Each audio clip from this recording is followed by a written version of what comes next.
তাদের বিরুদ্ধে অভিযোগ যে তারা মূলত ব্যাংক নিফটিকে ম্যানিপুলেট করে 36,000 কোটি টাকার মুনাফা করেছে। আর এই কেওসের মধ্যে আবির্ভাব এই জেন স্ট্রিটের। তারা শুধু খেলতে আসেনি, এসেছে গেমটাকে কন্ট্রোল করতে। যখন সব রিটেল ট্রেডার দেওয়ালির পোকার মতো আগুনের সামনে ঘুরঘুর করছে, ঠিক তখনই সময় বুঝে সমস্ত শেয়ারস, ইন্ডেক্স যা তার আগে কিনেছিল সব একসাথে মার্কেটে বিক্রি করে দিত জেন স্ট্রিট।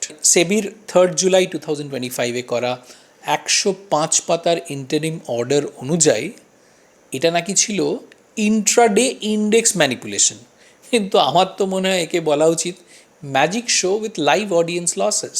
জেন স্ট্রিট 2,800 কোটি টাকার ব্যাংক নিফটি বিক্রি করেছিল এক্সপায়ারি ডেটে লাস্ট 2 ঘন্টায়, আর তাতে ইন্ডেক্স ডিপ করেছিল অনেকটাই, এবং তাতে তাদের 44,000 কোটি টাকার অপশন পজিশন থেকে 225 কোটি টাকা প্রফিট হয়েছিল একদিনে।